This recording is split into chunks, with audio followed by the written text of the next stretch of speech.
কপালে মণি নিয়ে জন্মেছিলেন, হয়ে গেলেন চিরঞ্জীবী। দ্রোণাচার্য অস্ত্রবিদ্যা, বেদ, তার বিভিন্ন শাখা ইত্যাদি বিভিন্ন বিষয়ে ছিলেন অত্যন্ত সুদক্ষ।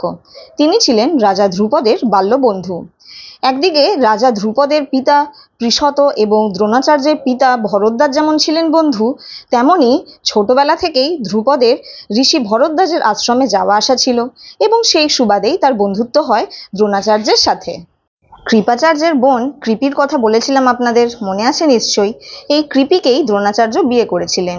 তিনি সর্বদাই পুণ্যকর্মে, অগ্নিহোত্র এবং কঠোরতম তপস্যায় লিপ্ত ছিলেন।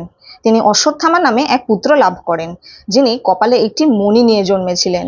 জন্মের সাথে সাথেই সে ঘোড়াদের মতো উচ্চস্বরে চিৎকার করে ওঠে। সেই চিৎকার শুনে আকাশের এক অদৃশ্য সত্তা বলে ওঠে যে এই শিশুটির কণ্ঠস্বর বা গলার আওয়াজ ঘোড়ারা যেমনভাবে চিৎকার করে ঠিক সেরকম চারিদিক থেকে শোনা যাচ্ছে।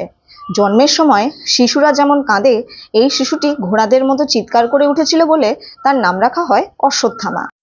তিনিও তার পিতার মতো কৌরবদের হয়ে কুরুক্ষেত্রে যুদ্ধে নেমেছিলেন এবং মনে করা হয় যে তিনি এখনও জীবিত আছেন, কারণ তিনি হলেন ভারতের 7 চিরঞ্জীবীদের মধ্যে একজন।